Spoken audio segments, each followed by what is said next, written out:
Hello everyone, welcome to Economics with Mekala. Today's lesson is about different economic systems.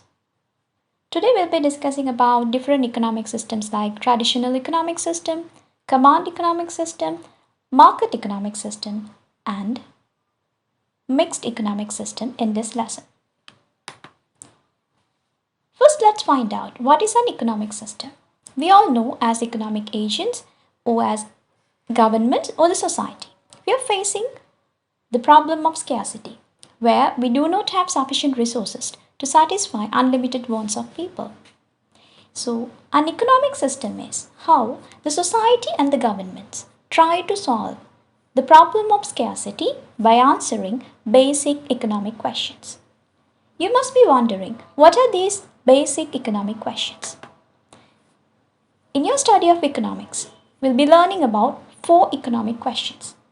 Number one, what to produce. Number two, how to produce. Number three, how much to produce. And number four, for whom to produce. If you look at what to produce, if you look at different countries in the world, they have different economic resources in their countries.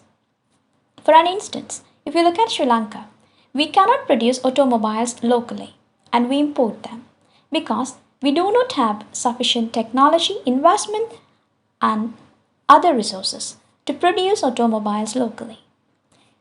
Therefore, we decide what kind of goods or services we can produce locally. We have excellent fertile soil in Sri Lankan land, so we use agricultural products as our key export. Not only that, we use our labor skills and we produce textiles, and our textiles have very high demand in European and American regions. So we have decided to specialize in agricultural products like tea, rubber, coconut and some spices and textiles production. Because using economic resources available in Sri Lankan economy, these are the products we can gain an advantage or else a competitive advantage in foreign markets. So the goods and services which we cannot produce locally, we import them like automobiles, electronic appliances, even some technological services we are buying from other countries. Next element is how to produce. We all know early stages of industrialization, all the goods were used to produce using manual labor skills. But unlike those days, now in 21st century, we have more capital intensive production methods where we use more machinery than labor skills to produce goods and services. So economies will have to decide what are the most efficient ways to produce goods and services in their economies. Is it labor skills or capital intensive or capital intensive and labor intensive methods? Third one is how much to produce. We all know since we do not have unlimited amounts of resources with us, we cannot waste resources by doing overproduction. So economies should decide what is the right quantity of goods and services they should produce. Usually this is done through market mechanism. The demand is coming from consumers and the supply is coming from producers. So these two parties together decide what is the right quantity of goods to be produced and what is the right price to be charged. For whom to produce? I mentioned you about four economic systems like traditional subsistence economy, market economy, command economy, or mixed economy. In all these economic systems, the fourth question, for whom to produce, is solved through income distribution. We all know if you look at citizens in a country, income of each citizen is not the same. So those who have high income naturally have access for more goods. Same time, those who have low or average income will have less access for goods and services compared to high income earners. So price in these goods and services decide who will have access for goods and services in the market. But in some economic systems, governments also produce some free goods for people to benefit if they are unable to afford goods produced by private sector because they are high priced. So how society is trying to solve these four economic questions is shaping the economic system of the country. If you look at these four economic systems we are going to discuss today, number one is traditional economy. We do not use traditional economic system nowadays because it's outdated. But early stages of industrialization or even civilization, people used to adopt traditional economic system. After the traditional economic system, we adopted command economic system, whereas government involved in most of the economic decisions and the economy of a country or region was entirely decided by the government or the political party which was in power. Next, from command economy to mixed economic system. Command economies were known as failures after some time due to political interference and inefficient mechanisms. Then people started using combination of command economy and private sector, whereas there is government and there is private sector. So these two groups together make economic decisions, or else they together control the economy of the country. That is called mixed economic system. That is the most common form of economic system we see in the world today. If you take most of the countries in the world are adopting mixed economic system. But over the time, since markets are becoming very competitive, there are some countries who have moved to market economic systems, whereas there is private sector and public sector involvement, but the involvement of public sector has been very low. Whereas if you look at economic resources or economic decisions are managed by private sector up to a percentage of 95%. If you look at countries like Singapore, US or Hong Kong, those are very competitive market economies. Let's have a look at each economic system and try to understand how these economics are solving four basic economic questions. First, we have traditional subsistence economy. Let's find out what are the features of traditional subsistence economy. If you look at traditional subsistence economy, there was no surplus and trading because this was like early stages of industrialization or civilization where there were no business concepts. I would rather say this was early stages of civilization for sure because at that time there were no countries. People were living in tribes or villages where they used to produce goods and services, very basic type of goods and services for their survival. That's why we call this traditional subsistence economy. And it's a self-sufficient system. They produce goods and services for their own use. There is no extra production or overproduction.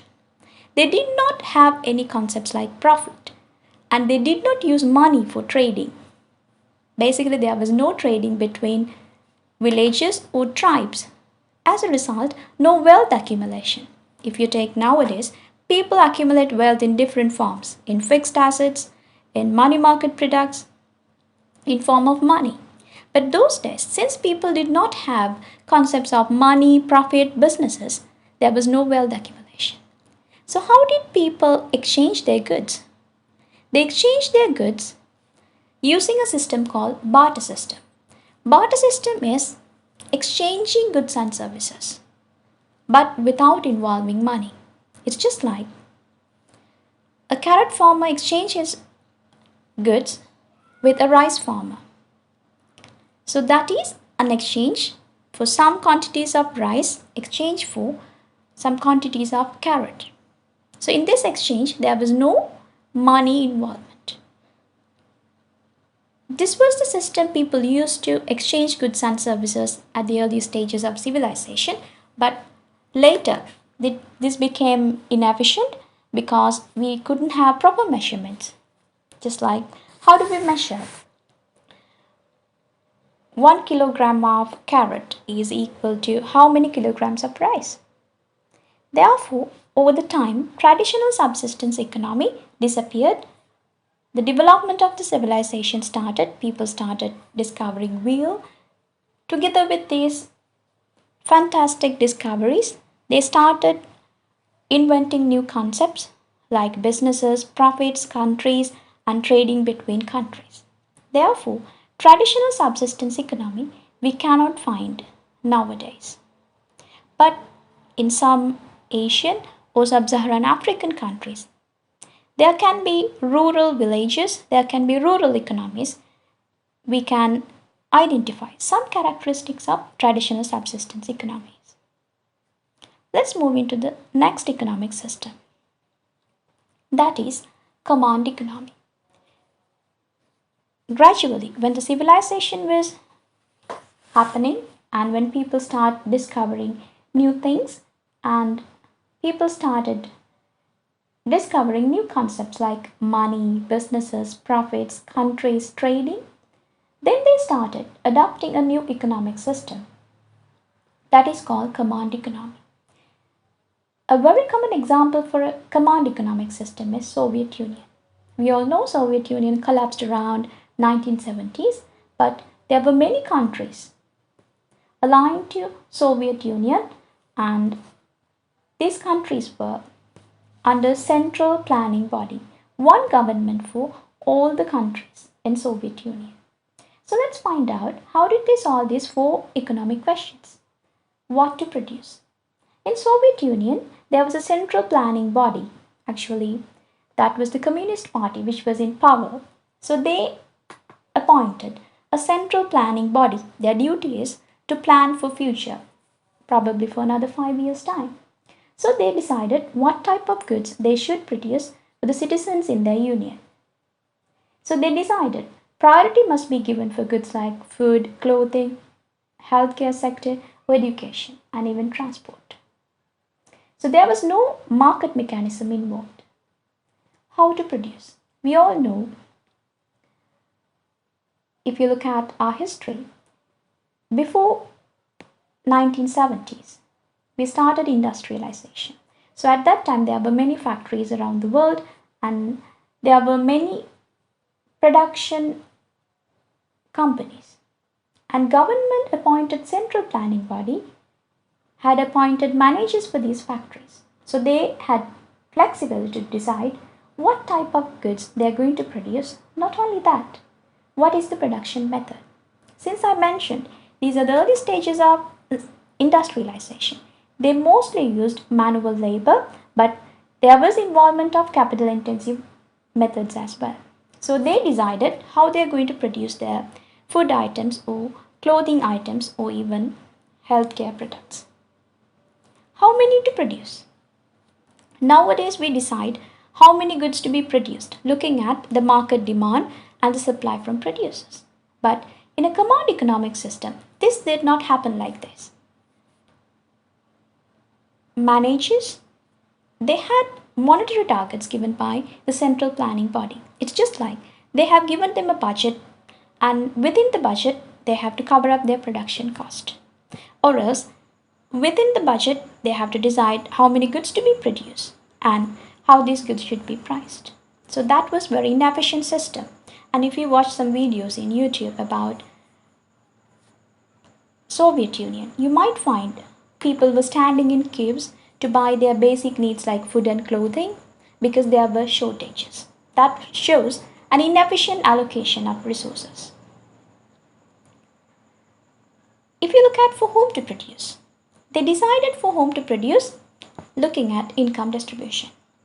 So people who were in political parties, they had more access for money compared to average citizens. So most average citizens were employed at factories or any other production plants owned by the government. So their income was relatively low. So they had access for their basic needs only. So their living standards were very poor. Due to many inefficient mechanisms happen in command economic systems, they collapsed. Most of them collapsed naturally. So in Soviet Union also, due to their inefficient mechanisms, they used to solve four basic economic questions. They collapsed in 1977. Then the world started adopting another economic model that is called mixed economic system. Actually nowadays we are adopting mixed economic system around the world. What is a mixed economic system? In this economic system, there is involvement of public sector and private sector. Private sector will be producing more goods and services, whereas public sector will be producing essential goods and services for citizens. So what to produce is decided by majority of businesses based on market demand or price mechanism. But government decide how many public goods to be produced. Since in a mixed economic system, if some citizens are unable to afford expensive prices given by businesses, they will find difficulties to afford their basic needs. As a result, in mixed economic systems, governments decided to produce public goods like healthcare, transportation, education. These products are offered to citizens at a zero price. So that allows even poor people to access services like education, healthcare, and also transportation. So therefore, what to produce in a mixed economic system decided by both price mechanism and the government. How many to produce? In private sector, how many goods to be produced is decided by businesses looking at their profit motives and market demand. Government decides how many units of public goods they should produce looking at the demand for public goods in the country. How to produce? In a mixed economy, private sector decides how to produce their goods looking at the most cost efficient method. So that is like the cheapest method for them to gain maximum profits. When it comes to how to distribute, that is also through distribution. So because of income distribution, citizens with high income usually afford products in private sector. But citizens who cannot afford private sector products, goods and services because they are overpriced or high priced, they still can afford public goods given by the government. So if you look at mixed economic system, there is involvement of both private sector and public sector. Do not remember, in mixed economic system, there are some products, or else we call there are some services offered at a zero cost for all the citizens. Those type of products, if you look at defense, defense is a service given by governments for all the citizens. In all the countries, defense is not privatized because that is about national security. So if you look at mixed economic system, public sector keep control of essential services like defense, electricity, water, or air and rail transportation to benefit all the citizens. So mixed economic system is a very successful economic model widely adopted around the world. However, over last 2 decades, some economies are moving away from mixed economic systems. They are moving towards a new economic system called market economy. So what is the difference between market economy and mixed economy? If you look at market economy, there is private sector and public sector, but public sector involvement is very less. Therefore, private sector involve over 95% of economic decisions. If you look at what to produce, decided by price mechanism based on demand and supply. How to produce, also decided by businesses looking at their profit motives and cheapest production methods. How many to produce? Same as mixed economic system, businesses decide how many goods to be produced looking at the market demand for different goods. How to distribute?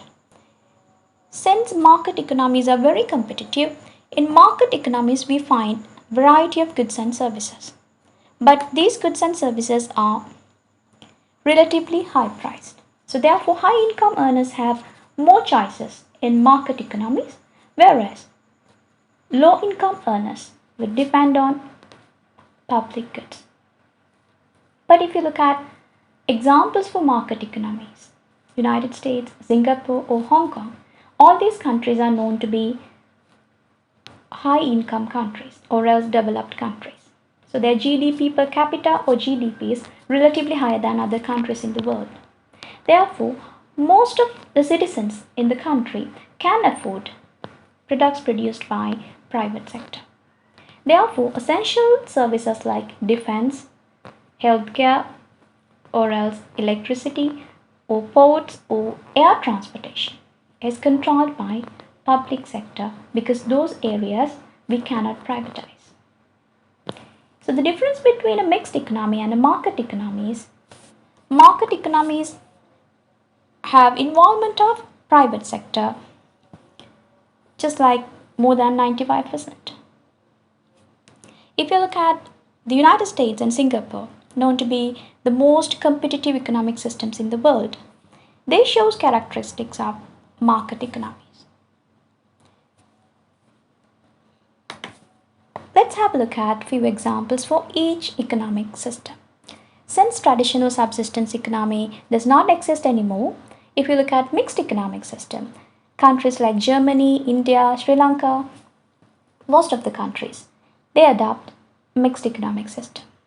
But if you look at command economic system, we do not have any command economies in the world now, but a very good example for command economy is Soviet Union, which collapsed in 1970s. If you want to know examples for market economies, USA, Singapore, and Hong Kong. Those are very competitive economic systems in the world. Next, I'm going to discuss about some important points. So far we discussed about 4 economic systems. Do you know, all these economic systems are made out of 3 building blocks. One is ownership of resources. So there can be 2 parties for ownership of resources, either private sector or public sector. If you look at command economy, all the economic resources are owned by or controlled by public sector. But in the mixed economy, private sector together with public sector control and manage economic resources. Whereas in a market economic system, majority of economic resources, like 95%, controlled and managed by private sector. The second building block, means of coordination. If you look at how the economy is organizing its resources, that is about means of coordination. If you look at command economy, means of coordination was under the state bureaucracy. The government decided how to allocate resources efficiently. In a mixed economy, that happens together with government involvement and price mechanism. If you look at market economic system, means of coordination mostly done through price mechanism. The third building block is centralization or decentralization in decision making. If you look at an economic system like command economic system, decision making is done through a centralized system where the government has or the political party which is in power will be deciding about economic decisions. So that is a centralized system. Whereas in mixed and market economic systems, where the government has delegated authority to private sector or else through government organizations, they have given authority to other people to make decisions behalf of the government, or else government is giving more freedom for private sector also to involve in economic decision making.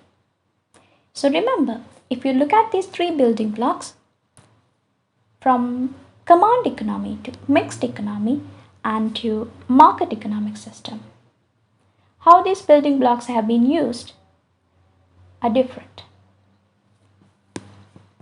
I hope you enjoyed our lesson about 4 different economic systems and what are the building blocks of a typical economic system and some examples for each economic system. So if you enjoyed this video, please do not forget to press the like button, and if you haven't subscribed yet, please press the subscribe button. You can access my materials through Twitter, YouTube, Instagram and Facebook. Thank you very much for watching this video.